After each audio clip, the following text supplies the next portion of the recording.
para nós entendermos primeiro o posicionamento da nossa Bolsa, como é que ela está dentro do arcabouço jurídico legal do país, nós temos aí, primeiro, né, no topo o Conselho Monetário Nacional, né, que é um órgão normativo, a seguir os dois órgãos fiscalizadores, que é a Comissão de Valores Imobiliários, esse é o grande xerife da Bolsa de Valores, e o Banco Central, que é o mais conhecido do dia a dia das pessoas, que tem uma função dupla no sistema, uma função essencialmente de monitorar a taxa de inflação, né? Esse é um grande posicionamento do seu ponto de vista da execução, e também normatizar e fiscalizar o sistema, né? Que é fiscalizar todos os bancos comerciais, os bancos de investimento e as próprias corretoras e distribuidoras de valores.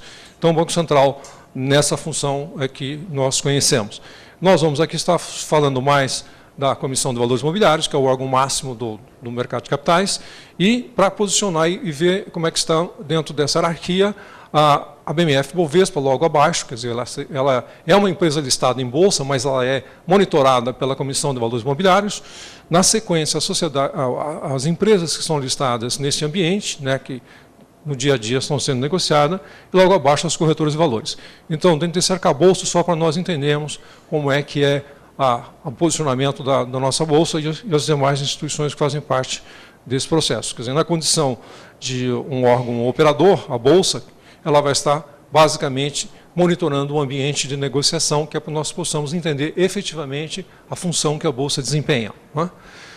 Dentro dessa linha, uma vez situado a nossa Bolsa, vamos então entender como é que o sistema financeiro se apresenta para financiar as necessidades das pessoas jurídicas e das pessoas físicas. Nós temos aí as duas divisões, que é o mercado bancário clássico, né, onde tem a presença dos bancos comerciais, financiando o dia a dia das empresas e das pessoas físicas, né, com as linhas que nós conhecemos tradicionalmente, né, financiar, né, a compra de uma casa, o capital de giro para uma companhia e assim por diante. Já o mercado de capitais, esse já é um mercado que a pessoa física vai estar aqui de uma outra forma, na condição de investidor propriamente dito, né, e aonde então nós vamos encontrar as instituições financeiras, essencialmente os chamados bancos de investimento, e as corretoras de valores fazendo parte desse mundo, né, que é onde que vai abrigar os títulos que são negociados nesse ambiente. E aí, esse mercado de capitais, no fundo, o que nós temos? Ele é um segmento, né, do mercado financeiro, né, ele é um segmento. E esse segmento do mercado financeiro ele está negociando valores imobiliários. Esses valores imobiliários representados basicamente por ações, títulos de renda fixa e os chamados contratos futuros, que é o mercado, né, que trata da proteção, que oferece proteção, o chamado seguro de preços para os agentes econômicos. E estas relações entre o investidor e esses títulos, ela é essencialmente desempenhada por uma instituição financeira, né, e toda ela regulamentada sobre a égide, né, das regras do Sistema Financeiro Nacional, que a gente vê toda essa hierarquia para estar operando dentro desse ambiente. Bem, então, o que esse mercado de capitais negocia, né? Então, os chamados valores imobiliários emitidos por companhias abertas, nós temos aí, classicamente, as ações, né, que é uma fração do capital de uma empresa, e as chamadas debêntures, que é um título de crédito, né? É um título de crédito que também as companhias listadas em bolsa lançam mão para atender às suas necessidades de financiamento, né? E, na sequência, nós temos os chamados mercados de derivativos, que são os chamados mercados de seguro de preço e proteção, né? É por isso que eu digo, essa palestra eu vou dividir. Primeiro eu vou falar do mercado à vista, que é o mercado de ações, para que nós possamos entender o segundo mercado, que é o mercado de derivativos, né? E ele tem modalidades, né? As modalidades desse mercado são as chamadas modalidades do contrato a termo, do contrato futuro, que é o grande contrato negociado, especialmente o futuro de juros, que são os chamados DIs, né? As opções e os swaps, né? Que são modalidades, né, de seguros feito dentro desse ambiente dos chamados derivativos. E mais à frente eu vou deixar mais claro a concepção e o conceito dos derivativos, não é? Bem, a BMF Bovespa, ela é uma instituição que surge, né, com a integração das duas bolsas, né? Ela surge em 2008. A Bovespa e a BMF fazem uma integração e surge a chamada BMF Bovespa. E esta integração deu uma condição para esta bolsa no seguinte sentido: ela está situada entre as 5 ou 6 maiores bolsas de valores no mundo. Não é? Nós temos um ranking assim colocado. A primeira bolsa que se apresenta nesse ranking como primeira colocada é a Chicago Mercantile. Logo em seguida é a ICE e a NYSE, que se associaram mais recentemente. Depois vem a bolsa chinesa, que é a bolsa de Hong Kong. Não é? Depois nós temos aí a bolsa alemã, e depois começa a aparecer a nossa bolsa, que é a BMF Bovespa. Então nós estamos dentro desse ranking entre as chamadas top 5 no mundo, por causa dessa junção que fizemos. Nas Américas, nós estamos aí como sendo a terceira. Por quê? Nós estamos considerando a América do Norte, né, e a América do Sul. Quer dizer, nós temos lá então a Chicago Mercantile, e a ICE e a NYSE, e depois vem a Bolsa Brasileira. Na América Latina, nós somos absolutos. Nós somos praticamente 80% do mercado latino-americano, essa bolsa. Não é? E esse mercado, que é o mercado de seguro de preços, que a gente vai explicar mais à frente, é um mercado que tem uma negociação intensa, né, de valores, mas a gente chama de valor nocional, valor de referência. Aqui está 67 bilhões de dólares dia, às vezes chega a 100 bilhões de dólares dia. Não é? São chamados contratos futuros que são negociados nesse ambiente. Não se deposita 100 bilhões de dólares dia, deposita-se margem. Né? O mercado de ações, esse sim é um mercado praticamente de dinheiro vivo, que é o mercado à vista, que negocia, em média, 3,5 a 4 bilhões de dólares por dia. É a negociação do mercado à vista. Né? E o mercado futuro, que é o chamado valor nocional, que é o nome técnico que se dá para o chamado mercado futuro. Né? Então, rapidamente caracterizado, essa é a nossa bolsa em grandes linhas, o que seria, né, a nossa BMF Bovespa. Aqui uma visão no estilo planta de fábrica. Quando nós montamos esta apresentação, ficou na preocupação do Instituto Educacional a seguinte coisa na nossa cabeça. Quando uma pessoa vai visitar uma fábrica, ela tem toda uma sequência lógica. Né? A matéria-prima entra, a matéria-prima é processada, a matéria-prima é embalada e a matéria-prima depois sai, né, para o consumo. Uma bolsa, como é que ela deve ser vista pelas pessoas como se fosse um modelo de fábrica, né, onde você possa visualizar? Porque falar de bolsa é uma coisa assim, não existe outra bolsa por enquanto no país. Né? Então é um negócio muito específico para se falar, porque as outras atividades há uma certa analogia no formato. Né? Produção, uma hora você está numa empresa que produz, vamos dizer, sapato, a hora outra produz aço e assim por diante, a concepção é mais ou menos parecida. Então, nas 3 etapas que a BMF Bovespa apresenta no seu ambiente, assim, a pré-negociação. A pré-negociação é o momento em que o investidor está adentrando ao meio de negociação. Como é que ele chega neste meio de negociação? Através do quê? De uma corretora de valores.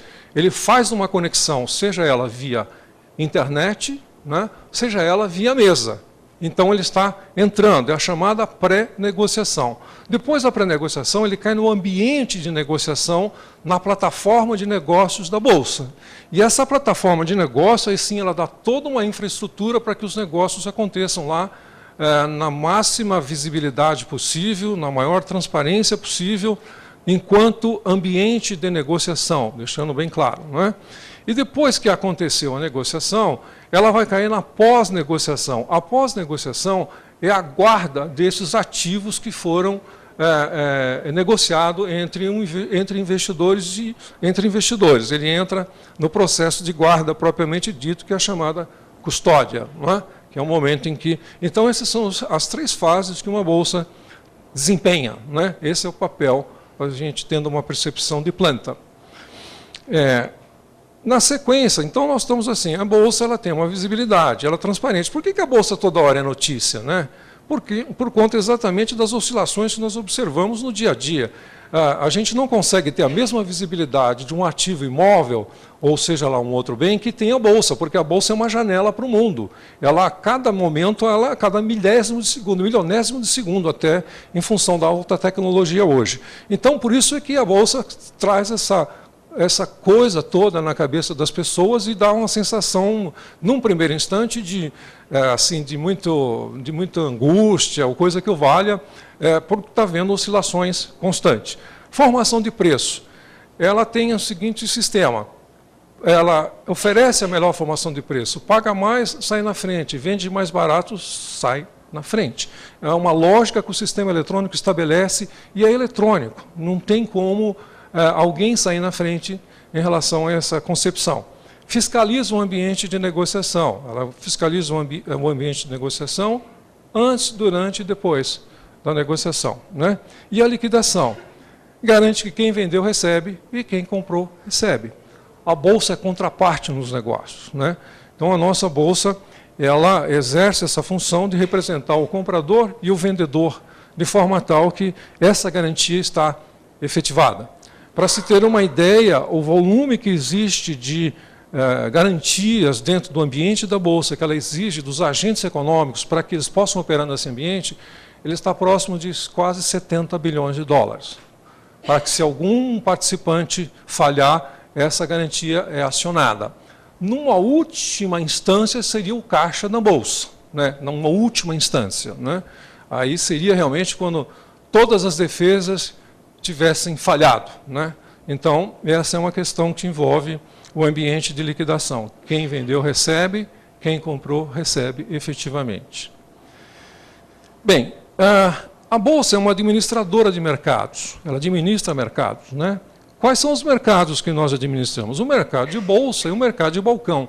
A diferença, basicamente, Bolsa e balcão, nós estamos falando de Bolsa.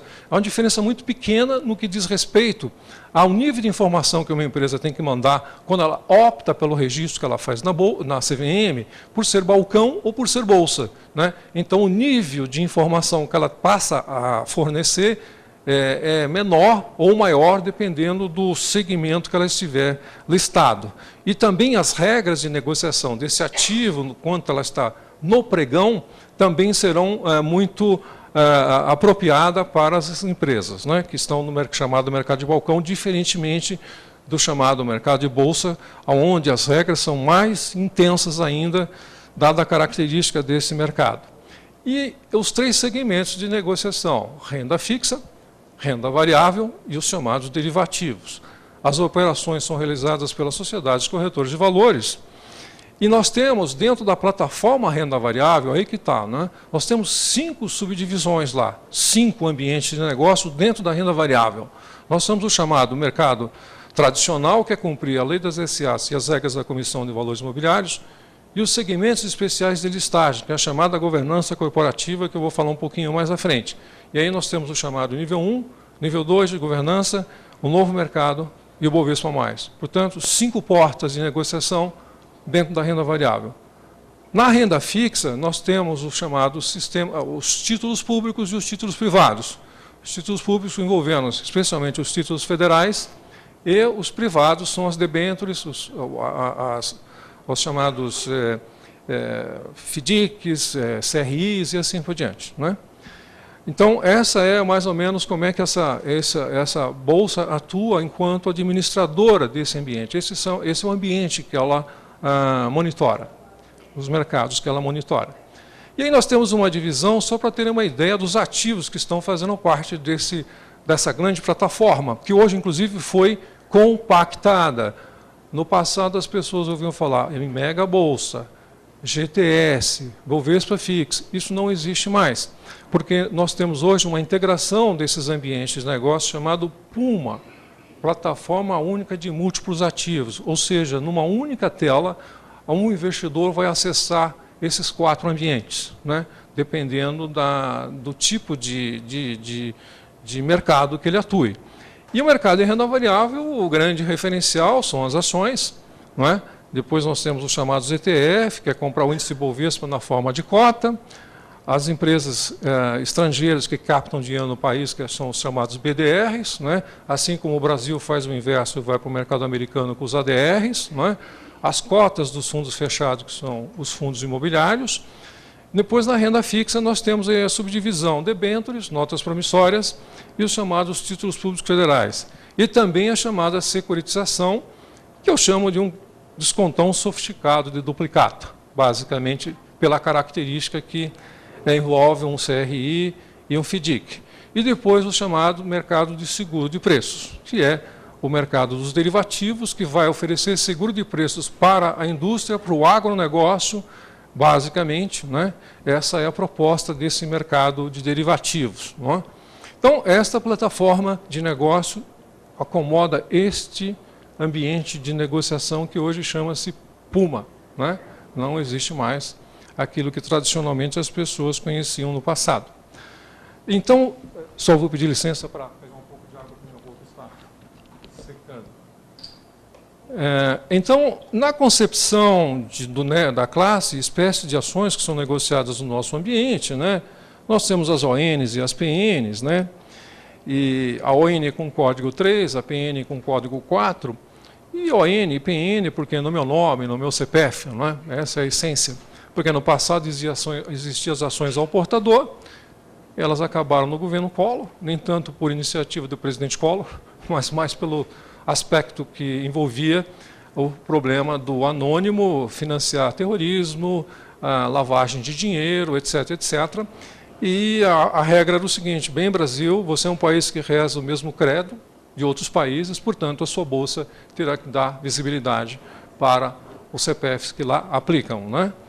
E as ONs dando direito a voto, não é? E o voto, votar as chamadas matérias importantes de uma companhia, não é? Como eleição da diretoria, aprovação das contas de balanço, mexer no objeto social da empresa e assim por diante. As PNs não votam, mas têm preferência na distribuição dos dividendos, que foi uma preocupação do legislador, né, do professor Lamy e o Bulhões, quando fizeram a lei das SAs, lá em 76, uma lei de 300 artigos, como os senhores conhecem, tão brilhante, né, que eles, quando fizeram essa lei, eles estavam à frente do seu tempo, né, quando criaram a lei das SAs, e pasmem, né, foi criado num governo fechado, governo Geisel, né, e eles estavam à frente do seu tempo, quando montaram essa lei. Ela é tão perfeita que não admite puxadinho. Quando alguém for fazer alguma reforma nela, se puxar errado, cai, né? Vamos dizer, a pirâmide desaba, né? Ela é uma lei muito bem articulada, muito bem feita, né? Dois juristas brilhantes, o Bulhões já faleceu, o Lamy, não sei como é que está o professor Lamy, né? Portanto, uma lei muito à frente do seu tempo, porque eles colocaram o que tinha de melhor de talento na área que eles atuavam, né? Enfim. E essa questão de compensação que o legislador procurou ter na relação controlador e acionista minoritário, no seguinte sentido: olha, se por 3 anos consecutivos uma empresa não distribui o seu lucro, não distribui dividendos, as ações preferenciais transitoriamente adquirirão direito de voto, transitoriamente, né? Por que isso, né? Porque foi gerido tão mal, o gerenciamento foi tão péssimo, que os minoritários assumem, né? E aí vão colocar uma administração que seja competente para gerar resultados, e aí depois elas voltam à condição de serem prefs, né? E então essas questões foram, entre outras, né? Os senhores sendo da área jurídica sabem que há uma série de contrabalança, uma série de compensação, especialmente até no que diz respeito ao chamado distribuição obrigatória do dividendo, que é o 25% do lucro líquido, quando o estatuto for omisso, inclusive, a 50%. Né? Isso daí eles fizeram pensando nos cabelos brancos, né? Porque se ele não tiver essa arbitragem, quando é que o controlador vai distribuir lucro, né? Usando o poder de, né, força do controlador. Como é que essas ações são avaliadas, né? A ação, desde que o mundo é mundo, né, e a nossa bolsa tem mais de 100 anos, as pessoas acham que as bolsas vão acabar, né? A americana de 1890 e a nossa com mais de 100 anos. Há um conceito para avaliar as ações dentro de princípios e fundamentos, não é? elas são avaliadas mesmo em fundamentos, o que vale o negócio, não é? Um estudo técnico chamado fluxo de caixa descontado, etc. E isso é o que predominou no nosso país até o ano 2000, quando apareceu a chamada governança corporativa. Eu tive o prazer estou na Bolsa há 15 anos, eu atuava no mercado financeiro e trabalhando na linha de frente. Exatamente nesse ano, quando foi lançado esse programa, a Bolsa me convidou para que eu fizesse esse discurso no país, que na época era pregar no deserto, né? Falar de governança corporativa. E a governança, ela vem com uma proposta realmente de melhorar cada vez mais esse desequilíbrio entre o dono maior e o acionista minoritário, não é? Especialmente pela característica com que as empresas vão assumindo na medida que o controlador começa a ter dificuldade até de acompanhar o crescimento da empresa com recurso próprio ou que a companhia venha a gerar. E na definição clássica de governança corporativa, nós temos várias definições, mas, no fundo, é um conjunto de regras que regulam as relações entre o acionista maior, o acionista minoritário, administradores, chamados conselheiros, e partes interessadas. Partes interessadas, leia-se empregados, credores, governo e assim por diante, não é?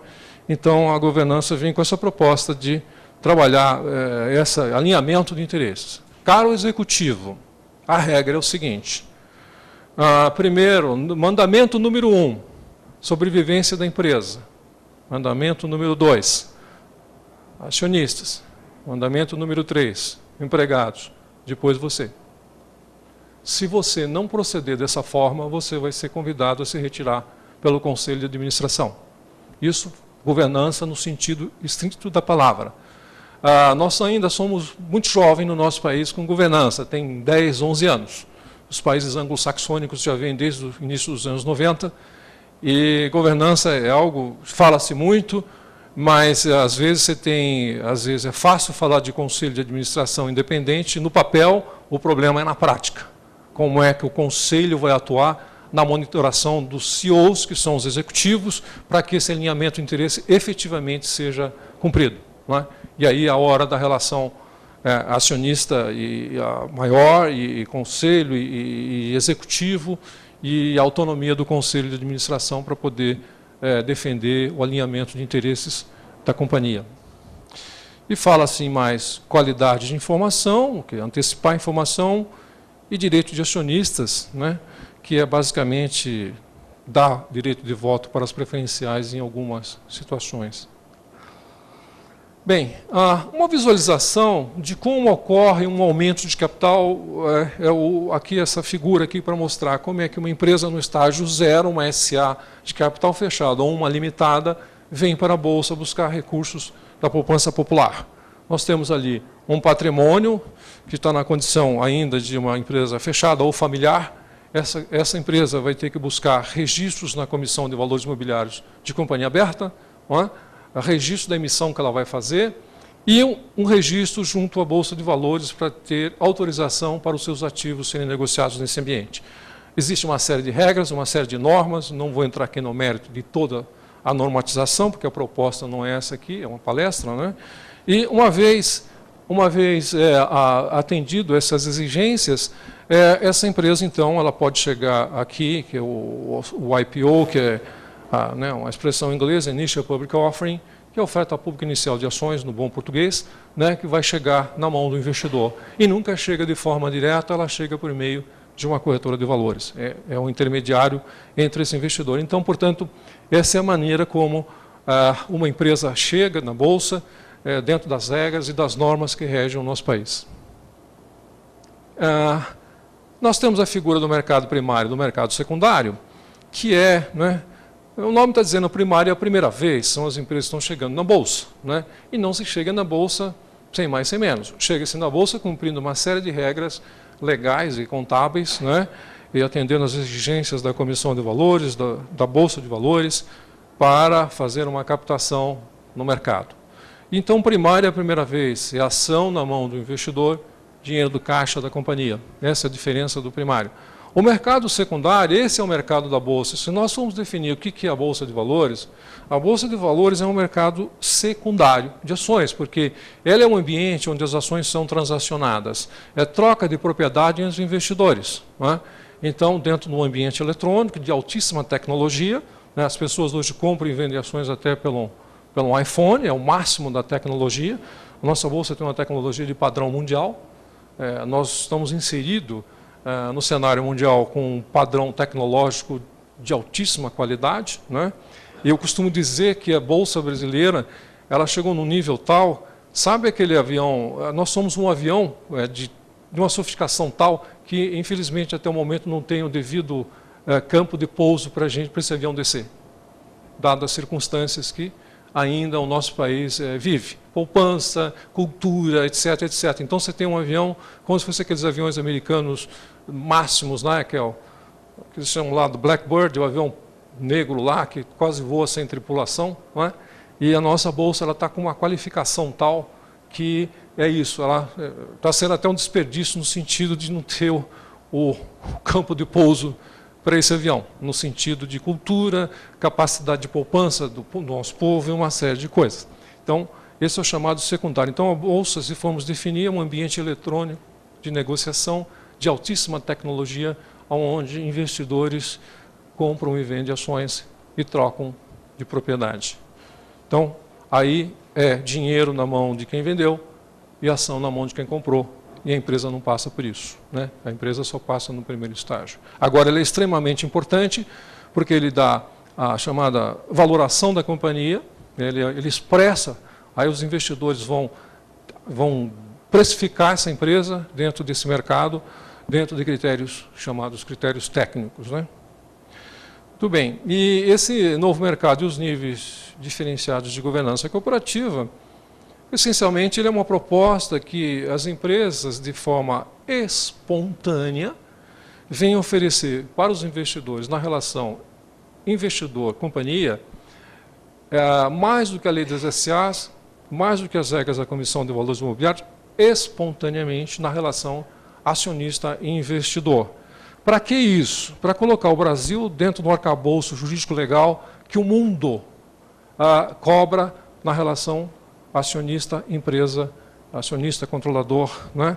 E aí, então, a Bolsa Brasileira criou essas regras lá no ano 2000, ela foi gestada no ano 2000, foi lançado no final do ano 2000, e em 2001 começam as primeiras adesões nesse programa. E é uma espécie de ISO da ação, são selos de qualidade. O novo mercado, só ação ON, o nível 1 e o nível 2, a presença de ONs e PNs, porque o Brasil teve um critério interessante quando pensou nisso, para criar essa estrutura jurídica. Por exemplo, a Alemanha tinha o Neue Market, a França, o Novo Marchot, a experiência anglo-saxônica, e o Brasil tinha que fazer alguma coisa respeitando a característica das nossas companhias que já existiam com o predomínio de ações preferenciais da composição do capital, em função da lei das SAs, quando surgiu, que permitia uma abertura de capital, 1/3 de ordinárias e 2/3 de preferencial, né? Então, o estoque de ações do nosso país é muito grande nessa quantidade de ONs e PNs, não dá para toda a empresa virar somente capital ordinário, perderão o controle. Então, um exemplo, se um Itaú, um Bradesco for migrar e transformar tudo isso em ON, eles perderão o controle. Quem fez isso, e foi uma exceção dentro de bancos, foi o Banco do Brasil, porque a maioria das ações ON estava na mão da União e tinha 8 ou 9% de ações preferenciais. Portanto, ele fez essa transformação e migrou para um novo mercado, né, que é somente ON. Então, essa é a forma como estas ações podem chegar na mão do investidor. E aí, assim, tem uma cláusula pétrea, que, assim, no mínimo, 25% do capital da companhia tem que estar em circulação. E é capital mesmo na mão do mercado. Uma expressão que se chama free float, né, que é capital total menos controlador, menos grupo de interesse do controlador, logo, os 25% tem que estar na mão dos investidores. Para que isso? Liquidez. Para que haja movimentação e facilidade de negociação, né? Tem uma cláusula aí que já deu muita celeuma na época, eu me lembro, a chamada Câmara de Arbitragem, né? Câmara de Arbitragem, a gente sabe que tem aqui no Brasil, Brasil-Canadá, né, que tem uma tradição aí eu até uma vez participei de um processo desse para ver como é que era a questão, né, eu fui auxiliar de um árbitro, né, na ocasião. Mas o interessante da Câmara de Arbitragem é justamente, novamente, equilibrar a relação de poder, né, e de força. Porque na Câmara de Arbitragem ela é rápida, né, ela dura 6 meses, lá um processo lá dentro, o custo é mais barato, ela tem uma agilidade toda, né, para que um processo termine. Já na condição normal de não ser Câmara de Arbitragem, o que acontece? Se há um embate entre um acionista minoritário e um controlador, o poder do capital entra em ação, porque o pequeno não vai ter o mesmo capital para pagar a área dos juristas que estarão defendendo o controlador nessa questão. E aí depois ele acaba, por falta de condição econômica, não conseguir levar esse processo até o seu cabo, até o seu final, né? Então, essa Câmara de Arbitragem, ela faz parte, uma empresa que está no novo mercado, ela é obrigada a aderir à Câmara de Arbitragem, a empresa. No nível 2 também, não é? No nível 1, não, né? E, então, a questão que aparece, lógico, o cidadão está sempre, ele não está obrigado, os senhores sabem disso, que a Constituição fala mais alto, né? Mas sabem também que depois que ele vai, né, numa instância superior, depois que passou pela Câmara de Arbitragem, um juiz vai dar um parecer lá, ele falou, poxa, já passou na mão de especialistas, realmente precisa ter o pequeno, o investidor, se foi perdedor na situação da Câmara, ele precisa estar muito embasado para que o juiz possa rever essa ação que ele moveu contra o controlador, né? Então, esse assunto deu muita margem aí para conversação entre as áreas jurídicas. Algumas empresas alegavam que poderia ser feito mau uso da Câmara de Arbitragem, não é? Qualquer coisa você vai para a Câmara de Arbitragem, não é? Então, a Câmara de Arbitragem, mas no fundo ela está balanceando separando gestão e propriedade, não é? Esse é o processo, são os selos. O que é interessante desse movimento é que é o que ele propiciou para o desenvolvimento econômico brasileiro. Porque o novo mercado, esses níveis de governança, eles surgem no ano 2000 e 2001. Né? Aí o que acontece? Você estava preparando o mercado para abrigar a poupança externa para financiar as necessidades das nossas companhias. O ano de 2007 foi o auge, 67 empresas. Depois, o que aconteceu? Não sei nem dizer. Depois de 2008, a crise que veio, né? E isso inibiu o mercado. Mas olha uma coisa interessante, vejam só nessa circunferência aqui, às vezes há uma leitura, às vezes xenófoba, ou até já felizmente um pouco melhor hoje com relação à questão do capital externo. Vejam só, desses lançamentos que foram feitos, praticamente quase 70% foi absorvido pela poupança externa, que foi financiar essas companhias. Quer dizer, esse investidor, se ele sair queimando no mercado, ele desestabiliza todo o mercado. O que acontece, especialmente essa parcela do varejo, que é os 8,3%, são as pessoas desinformadas que entram na manchete de jornal e não está preparado para conviver com a ação na mão. Tem uma frase que diz assim, se você não se sentir confortável de ser dono de um bem por 10 anos, não o faça nem por 10 minutos. Eu não estou falando aqui de especulação, e depois até converso um pouco mais sobre especulação, estou falando de decisão de investimento, não é? E depois nós temos aí a figura do institucional, que são os planos de aposentadoria complementar. A cabeça dessa gente é diferente, desses 8,3%. Portanto, praticamente essa poupança externa é a poupança que financia o desenvolvimento econômico nosso, que vem de lá de fora. E assim, esses investidores estarão aqui, ou estarão apoiando as nossas companhias, dependendo de como as coisas andarem na relação, até regras, né, propriamente dito. Uma coisa é você combinar comigo na hora que você pega o dinheiro, depois você começar a pensar diferente no meio do caminho, eu não vou voltar tão cedo para esse ambiente, né, porque você assinou e depois não cumpriu. Né? E a ação, gente, é sempre assim. O que fala mais alto em ação é gestão. Dono, gestão. A gestão fala muito alto. Depois vem os números. Porque se eu não tiver gestão adequada dentro da vida de uma companhia, pode fazer o ensaio numérico mais bonito desse mundo. O ministro Simons tinha uma frase muito interessante. O orçamento monetário é um exercício matemático bem intencionado. Se o cara que sentar lá, ele não for um sujeito que cumpra determinados parâmetros dentro de certas regras, ele faz um estrago. Essa é a questão. Compra-se gestão. Né? Investe-se em gestão. E depois vem os números. Não é? Que são números que vão dar parametrização para a precificação de uma ação. A gestão pode fazer um estrago sem tamanho na vida de uma empresa, sem entrar no mérito que está andando por aí, né, gente? Bom, então é esse o mundo, né? E vejam aqui, 2010, uma grande exceção. A gente até separa. O que é aqui? O azul e o verdinho, né? O azul é o chamado IPO, que é o lançamento puro, né? O lançamento novo. O verde já são empresas que estão listadas na Bolsa, né? Que a gente dá o nome de follow-on. Então, lógico, 2007, o azul, a 64, lançamento de empresas novas que vieram para a Bolsa. Depois, o cenário azeda, lançamento novo, muito pouco. Eu vou estar já em quem eu conheço efetivamente, né?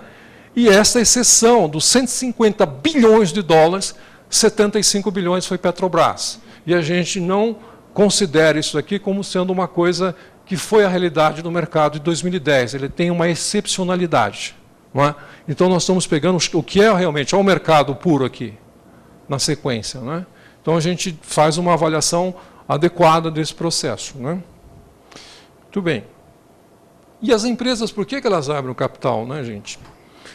Vai buscar uma adequação do endividamento, da estrutura de capital. Estou pagando muitos juros para o banqueiro, ou eu pago dividendo para o acionista. Né? Agora, isso tem uma técnica de finanças que assim, combine muito bem essa estrutura de capital, porque capital próprio também custa. Tem uma técnica de finanças que diz que, às vezes, é melhor você estar buscando financiamento do que acionista. E, às vezes, o contrário, né? Que é sempre o retorno do investimento. Para reduzir o custo do capital. Aí vem o nome. Né? A liquidez patrimonial foi o caso, por exemplo, dos corretores da Bolsa. Né? Eles construíram a Bolsa e venderam as suas ações para novos acionistas.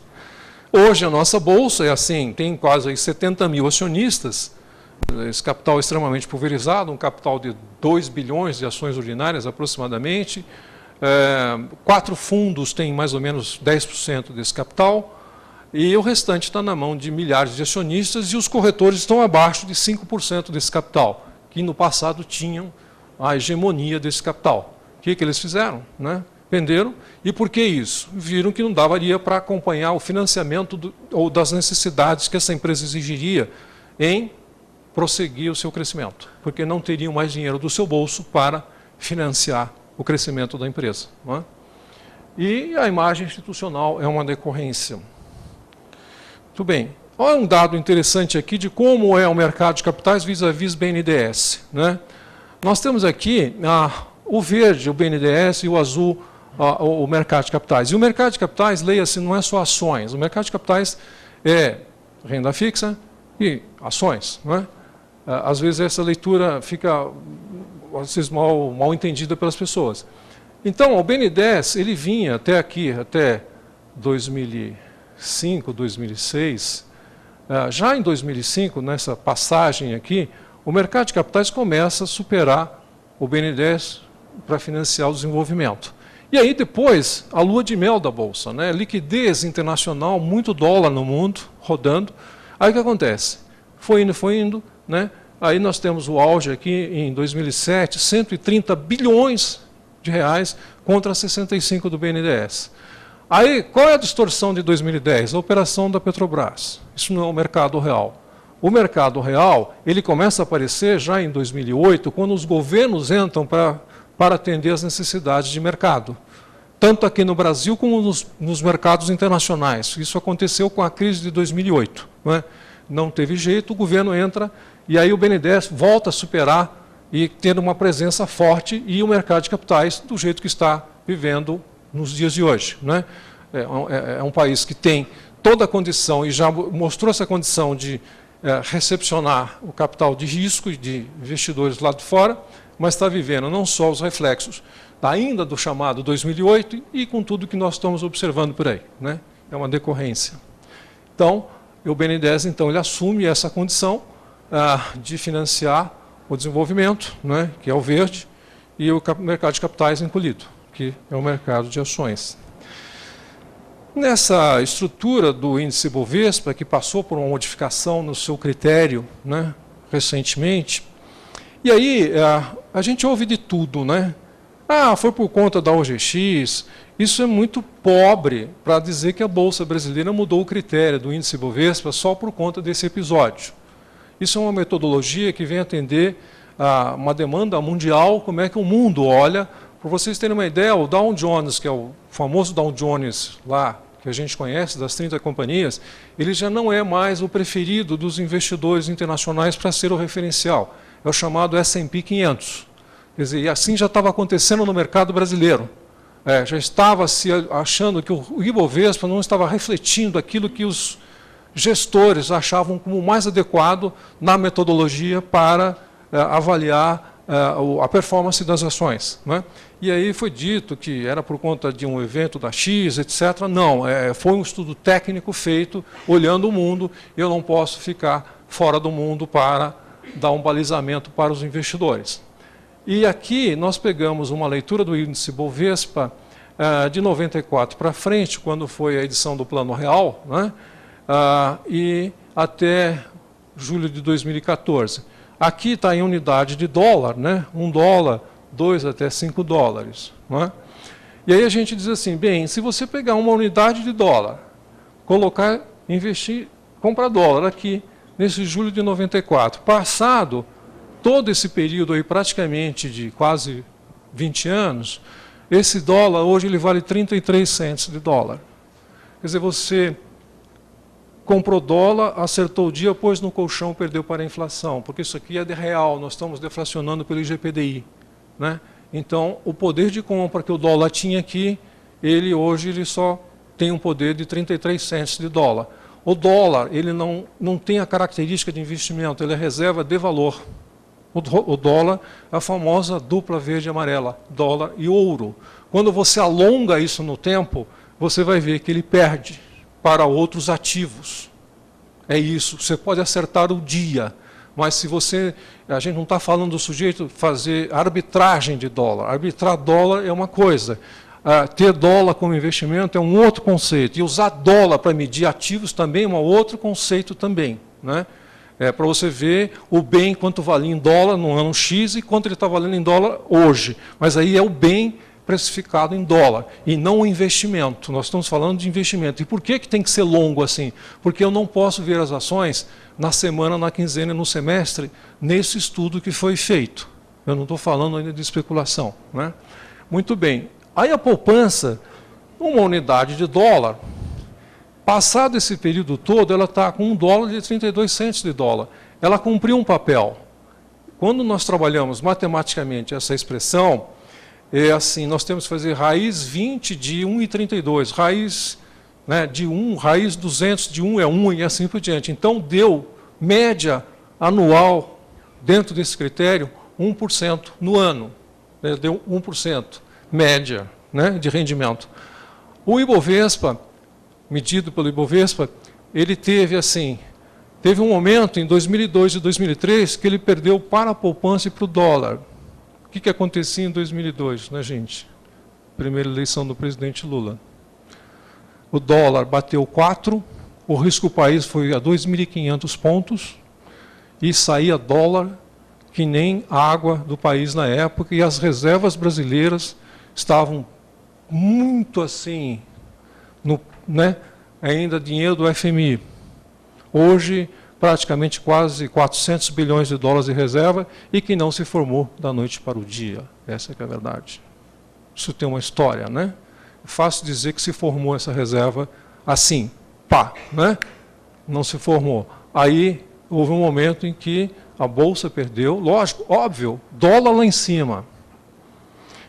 O capital estrangeiro saindo daqui, que é o grande investidor. E uma série de distorções e insegurança, depois que foram lá conversar em Washington e tranquilizar o capital, aí, ok. Aí a Bolsa vai, pega o quê? Né? Pega céu de brigadeiro e mar de marinheiro. Foi China a 10% ao ano, os americanos andando a 200 por hora. Ora, deu no que deu. Aí depois, que ela chegou aqui, né? Depois vieram as crises, né? E a gente está aí nesse... Assim mesmo, ainda a Bolsa conseguiu exibir nesse alongamento um valor em dólar maior do que a poupança e o próprio dólar. Só que uma leitura que a gente faz é o seguinte: as frequências de alta superaram as frequências de baixa do Ibovespa. É assim que a gente olha. As frequências de alta superam as frequências de baixa. Por isso que eu tenho esse alongamento aqui, né? Isso é mais ou menos o Ibovespa. Bom, nós temos uma infinidade de índices, né? O que deve ser registrado de importância na metodologia do Ibovespa, entre muitas coisas, é que hoje uma empresa que compõe a carteira do índice Ibovespa, ela tem expressão econômica, a empresa. Esse que é o dado mais relevante. Ela tem expressão econômica. Não adianta ter bizilhão de capital e valer, sei lá, 1 milhão, 2 milhões, 3 milhões de dólares. Você tem que ter expressão econômica, que é o chamado, o valor de mercado que está... as ações circulando no mercado com critérios que foram estabelecidos, e a ação abaixo de R$1 não faz parte desse índice, justamente para tirar a distorção. Então, o índice internacional que dá a mesma parametrização é o S&P 500, das 500 mais da América. E aqui no nosso país, as quase 70 mais no nosso país, das 500 e poucas companhias que nós temos. Então, aí veio... né, o índice Bovespa, o IBRX-100, e cada um com o seu critério, né? Até o próprio índice de governança corporativa que foi criado, cada qual com uma metodologia, isso é usado pelos gestores, né, para parametrizar. Eu vou balizar pelo IBRX-100, eu vou balizar pelo Ibovespa, e assim por diante. Tem até o índice de sustentabilidade empresarial, índice de carbono, o índice do setor industrial, financeiro, imobiliário, e assim por diante. Bom, gente, eu saio do mercado à vista, agora entro no mercado futuro, só para trazer os conceitos básicos. Muito bem, como eu disse, a função do mercado futuro é oferecer proteção para os agentes econômicos. Proteção, especulação é uma outra conversa. Então, os tipos de risco que nós temos no mercado. Um risco operacional, que envolve o quê? Questão de sistemas e softwares. Tem um ambiente humano, tem um ambiente próprio para discutir essa questão. O risco de crédito, de não pagamento, também tem um ambiente próprio para se discutir. O risco legal, também, os senhores sabem disso, tem um ambiente próprio para se discutir. Agora, risco de mercado, oscilação de preço, aí eu tenho um ambiente da Bolsa. Aí é que começa o chamado mercado de seguro de preços, com os chamados contratos futuros, as opções. Eu vou só tratar aqui, só pontuar como é que a gente pode olhar os agentes que fazem parte desse risco de mercado. Então, nós temos a figura, assim, o hedge. O hedge, vamos fazer assim, que é a chamada cerca. Imagina um americano, que é uma expressão, vou proteger a minha casa, eu faço uma cerca. Né? Vou proteger a minha casa. Vou proteger o preço de arroba dos meus bois. Né? Então, como é que funciona essa questão? De uma forma assim, o boi antes da porteira e o boi depois da porteira. O boi até a porteira, o pecuarista controla. Vacinar o boi, engordar o boi e assim por diante. O boi depois da porteira é preço. Ele não tem controle sobre isso. Aí ele pode buscar proteção no ambiente da Bolsa. Como? Vendendo ou comprando um contrato futuro. A regra, a essência desse mecanismo é o seguinte: quem acha que vai cair, vende. Quem acha que vai subir, compra. Falando de uma forma bem... Não é? Muito bem. suponhamos que a arroba do boi esteja R$60 hoje. Né? Aí o pecuarista fala assim, poxa vida, os meus bois não estão prontos para a venda. Os meus bois estarão prontos para a venda daqui 6 meses. Né? E R$60 é um preço bom para mim. Se esse preço cair, eu vou perder rentabilidade. Né? O que ele vai fazer? Ele vai vender um contrato futuro no ambiente da Bolsa, né, para assegurar R$60. Aí vem um comprador do outro lado, que não tem o menor interesse em boi. Em físico, não tem, aliás, nem se entrega a boi, né, gente? Ele não tem o menor interesse em boi. Ele não tem o menor, mas é um grande entendedor de mercado de boi. Ele não é um qualquer. Ele entende muito, ele é um especulador profissional. Né? Então, o que ele vai fazer? O comprador e o vendedor vão depositar margem em cima do contrato. Bom, aí vai rodando. Chegou lá, depois de 6 meses, o que vai acontecer? A arroba do boi poderá estar a R$55 a arroba. Ora, o que aconteceu? O pecuarista, ele vendeu um contrato a R$60 a arroba. Alguém comprou e alguém deu esse seguro para ele. Sabe o que aconteceu? Este comprador tomou um débito de R$5.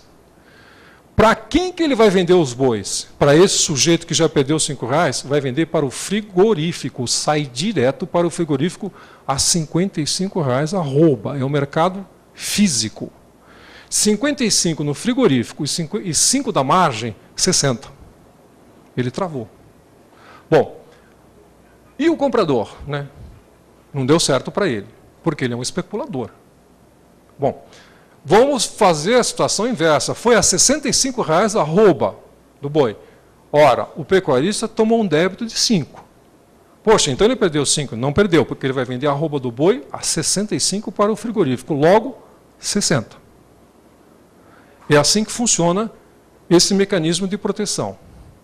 Ele deve ser usado assim, transferência de risco, foco no negócio, manutenção de rentabilidade. Quando ele sai para especulação, é para especuladores. Uma empresa operacional, quando ela vai sair para especulação, ela está fugindo da função dela de proteger o negócio. Proteger a rentabilidade do negócio, focar no negócio, essa a essência de uma empresa usar. O especulador é um sujeito diferente. Então, esse sujeito aqui, que é o pecuarista, ele tem uma visão que os preços se comportam em linha reta. O especulador, ele tem uma visão que os preços se comportam num sobe e desce diário. Ele compra e vende diariamente. Então, ele tem uma visão assim, eu não estou interessado em boi. Eu estou interessado em ganhar o troco. É isso. E ele assume o risco. Esse camarada assume o risco. Ele toma o risco, se der errado, ele tomou 5 na cabeça. Né? Ele assume o risco. O arbitrador já não. O arbitrador é assim, a saca da laranja está lá em Campinas, R$2. Em São Paulo está R$2,50. O que ele vai fazer? Comprar e vender nos dois mercados. Aí uma hora ajusta. Mas ele não assume risco. Risco nenhum, ele faz uma arbitragem. Agora, a grande novidade disso aqui, quem faz arbitragem, gente, é computador. Essa é a diferença dos mercados hoje em dia. Não é a mente... Sabe, hoje, essa ação de especular e agir nos mercados é computador. É o computador que está programado para pegar filigrama. Né? E aí, o que acontece? Isso é sinérgico. Por que é sinérgico? Eu tenho um problema, eu quero dormir, esse indivíduo. Esse camarada é um notívago, adora ficar acordado à noite. Certo? Ele é um cara que ama ficar acordado à noite. Então, né, esse aqui não precisa nem tomar Lexotan, né, força de expressão, e é sinérgico. Eu tenho um problema, eu posso resolver o seu problema, manda para mim. Eu tenho estômago para conviver com isso. Eu estou preparado para conviver com isso. E pronto, está feito o negócio. Então, houve uma crítica exacerbada em cima do uso dos derivativos, porque achou que era coisa... Né? E uma coisa é usar o derivativo na sua função, outra coisa é usar como alguns usaram, deu errado, e deu errado inclusive para empresas pequenas que nem sabiam o que estava comprando e nem o que estava vendendo também, porque ela foi imaginada nas mesas de um tesoureiro que colocou um comercial para vender que não tinha ideia da arquitetura que estava por trás daquilo. Agora, de uma grande companhia, não dá para você dizer que o financeiro não entenda daquilo. O problema foram as empresas menores, que estão rodando por aí, e aí até vai entrar na justiça, mas, como quem diz, amigo, você não sabia o que você estava... Você só viu a vantagem, você não viu a desvantagem. Foi isso que aconteceu. Então, o derivativo levou uma pecha indevida. Né? Então, esse é o chamado mercado de derivativos, que são os futuros. Né? Então, por que derivativo? Para ter contrato de boi, eu tenho que ter boi no mercado à vista diário, eu tenho que ter visibilidade, transparência, intensa negociação, para que eu possa ter uma precificação futura. Né? É assim que funciona. Bom, hoje em dia, nesse mercado, não precisa nem dizer, dos 100 bilhões de dólares, 50% é juros, viu, gente? 50% é juros, DI. Depois vem moeda, dólar. Depois vem o índice Bovespa. Depois vem os índices inflacionários. E depois, mais na ponta da pirâmide, o agronegócio, que ainda do país não está completamente entendido por uma parte do pessoal que atua no meio. Não é? Então, às vezes um pequeno agricultor não entende como é que uma Cargill compra toda a produção dele. Ele compra porque tem um tesoureiro lá que é uma fera, sabe o que está fazendo. Não é? Essa é a diferença. E ele ainda não entendeu como é que é esse mecanismo. Não é um mercado de fácil entendimento, ele é um mercado mais sofisticado, ele cruza com o mercado à vista e precisa ir passo a passo para entender esse mercado. Não é? Ele é um mercado de bilhões de dólares e lá fora trilhões de dólares. Né? Bom, as corretoras, elas são instituições autorizadas a funcionar pelo BC, pela CVM. A pergunta que eu mais ouço, né, as corretoras são confiáveis? Quem tem que confiar em primeiro no indivíduo é a corretora. Porque se ele não pagar uma compra, quem tem que pagar é a corretora. A bolsa não fala com pessoa física. A bolsa debita a corretora e depois a corretora vai se entender com o sujeito que não pagou. Pronto. É assim que funciona. Né? Agora, qualidade, serviço, é outra história. Né? E hoje o nível de monitoração ele é tão alto, né? Ele é tão intenso. Por exemplo, esse Puma que a Bolsa acabou de montar, ele tem 7 faixas de monitoração para pegar a manipulação de preço e a normalidade de mercado. Eletrônica. Ele pega a normalidade e manda leilão. Eu estou falando de negociação e não estou falando de uso de informação privilegiada, que é crime e outras coisas que a gente ouviu por aí. Não é? Isso é uma outra coisa. Então, a corretora é isso aí. Aqui um livro de ordens, né, da nossa BVMF 3, que é negociado em bolsa como qualquer um. Até para facilitar, né? Verde, o mercado é comprador. O vermelho é vendedor. Porque tem um preço que fechou a 9,52, o último preço está 9,63. Então ele está representando a turma que está vendendo. Né? Então por isso que ele é mais vendedor do que comprador. São legendas, né? E aí, para dar uma ideia, olha aqui, a ordem chegou ao mesmo preço, 9,62, 9,62, a 2 compradores, né, de 500 ações. Só que um chegou às 10,29 e outro chegou às 10,48, com o mesmo preço. Eu vou dar preferência para o sujeito que chegou mais cedo. Né? E outra, na compra, melhor preço primeiro, o pior preço lá embaixo. Na venda é o inverso. O melhor preço de venda, que é o mais baixo, né, que eu estou aqui 9,63 e o último é 9,65. Né? Então, primeiro eu executo 9,63. E isso é executado eletronicamente. Né? Não tem ação humana aqui, né? Nesse processo. Isso é um livro de ordens. Né? Cada um tem uma cara, cada um tem um jeito. Né? E assim, o home broker, né, quer comprar dólar, quer comprar por internet. Apenas assim, né? O que eu tenho lá? Aqui uma demonstração, né? Cotação, compra e venda, ordens, financeiro, custódia e alerta. Aqui sempre eu tenho os 5 mais vendedores e os 5 mais compradores. Né?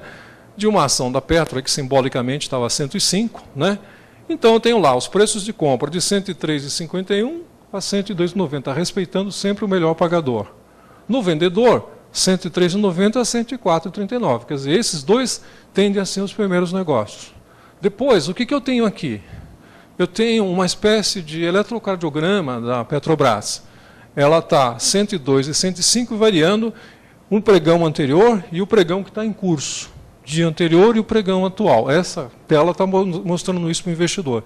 Tem uma linha vermelha dizendo o seguinte, olha, no primeiro dia, a frequência cardíaca da Petro, ela teve 12/8, porque ela praticamente não saiu de 104.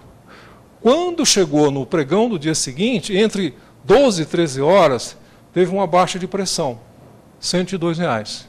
E aqui teve uma pressão vendedora. Depois, como não tinha nenhuma normalidade em relação à Petro, o mercado voltou a ser comprador. E aí ele fechou próximo desse preço, que são as ofertas que estão acontecendo. Isso é chamada visão eletrônica que a gente tem para comprar dólar, né? E aí eu coloco quantidade, preço limite, total, validade da ordem. Eu tenho todas as informações para fazer as compras, né? Isso é um sistema enviar a ordem e vai embora, né? Bom, o caminho clássico, né, de se comprar, procura a corretora, site da Bolsa, né, que é...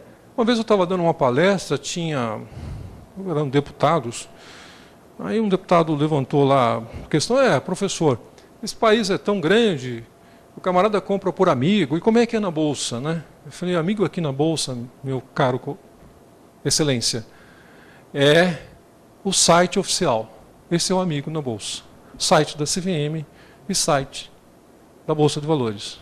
Porque essa história de amigo, a gente já viu o que acontece. Eu tenho um amigo que opera não sei o quê, aí ele não toma o cuidado de entrar na CVM para ver o nome desse amigo, para ver se esse cara... E tem as mágicas, olha, o cara está dando 10% ao mês de rendimento. Está sim, claro, está dando 10% ao mês de rendimento. Ele some com a banca e com tudo junto, né? É isso que acontece, né? E aí, entrou lá, pegou o amigo, né?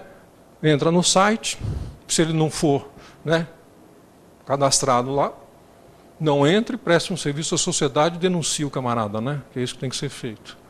Faz o cadastro por aqui, manda as informações cadastrais, deposita o dinheiro em conta corrente, se for ligado a um conglomerado é intercontas, se não um TED ou um DOC para uma independente, né, que é assim que funciona. Decide sobre os investimentos com orientação da corretora, é aquela tua história, aproximadamente certo ou precisamente errado.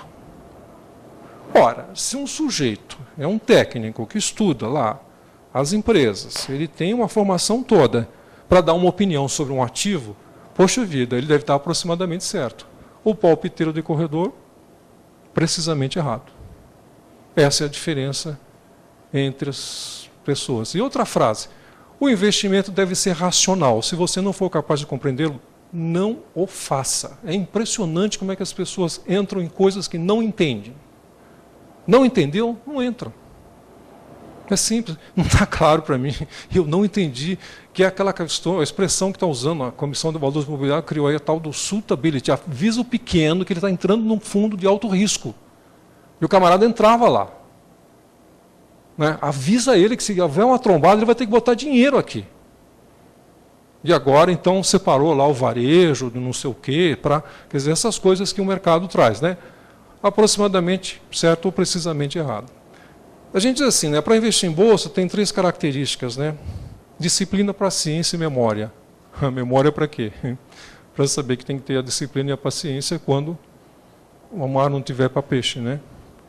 Especialmente na época de volatilidade. Autoriza, né? Gravado, está tudo gravado, não tem como, né? Tem como dizer, eu não dei essa ordem. Deu sim. Ah, deu. Quer checar? Né? Liquida a operação, uma ANA, né? Um extrato, guarda o extrato para conversar com as autoridades, né? Questão da tributação, e está pronto, está feito, né? É assim o sistema de compra e venda.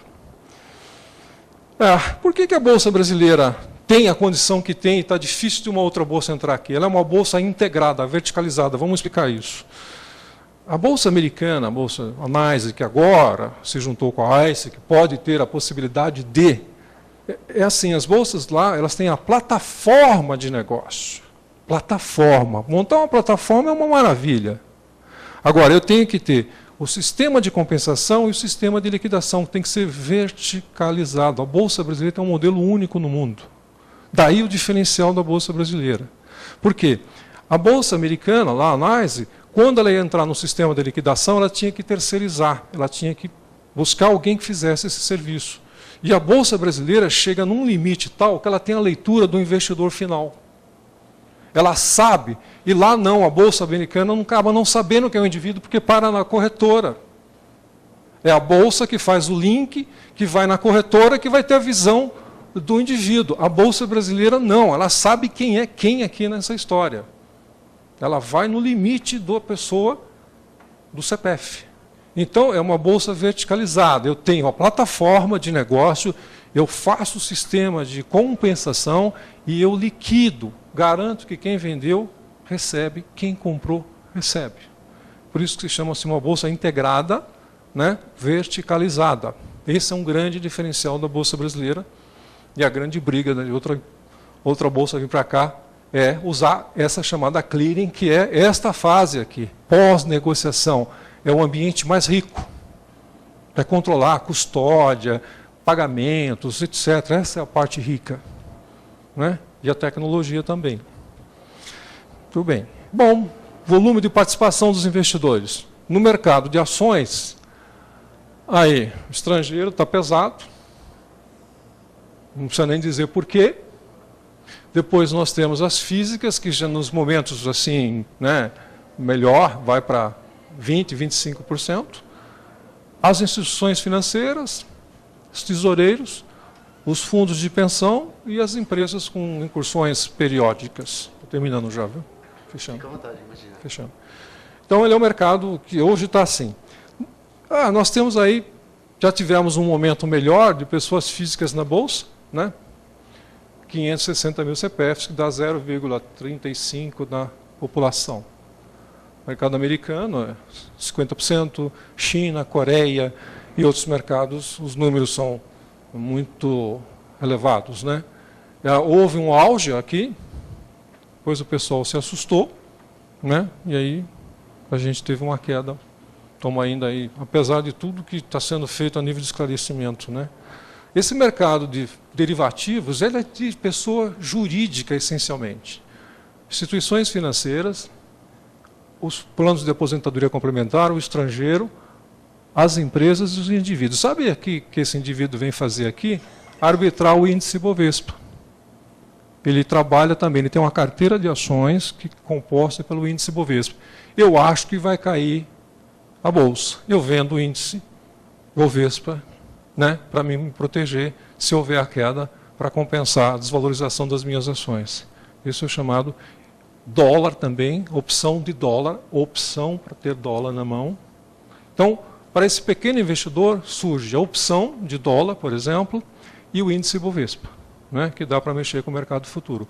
O resto é gente da pesada, né, é um pessoal pesado. Participação dos investidores. Bom, porque esse mercado é importante, está aí, né? Capital para as empresas crescerem, geração de empregos, desenvolvimento econômico. É isso. E esse mercado futuro, ele é um mercado que vai trabalhar a eficiência da alocação dos recursos. É o lado da eficiência. Bom, só falando aqui um pouquinho, não poderia deixar de falar do Tesouro Direto, que também é uma alternativa para o pequeno investidor. Não passar pelo banco e ir direto ao Tesouro, né, comprar diretamente, se cadastra numa corretora ou num banco, recebe uma senha e passa a fazer as compras dos títulos do Tesouro Direto. A grande referência do Tesouro Direto é que ele trata igualmente quem tem R$100 e quem tem R$1 milhão. Esse é o grande diferencial, né? E os títulos que são negociados lá são os títulos pré, né, que é o título já os juros definido, os pós com IGPM, IPCA e a Selic. Pasmem, houve uma época que os pós-fixados pagavam-se IGPM mais 6% ao ano. Esta fruta não tem mais. Né? Essa fruta saiu de circulação. Ela acabou. Imagina, né? Um título desse natureza. Então, esse aí é o Tesouro Direto, só para fechar, para a gente dizer, também alternativa Tesouro Direto. Eu acho que paro por aqui, agradeço a atenção de todos e agora fico à disposição para perguntas. Muito obrigado.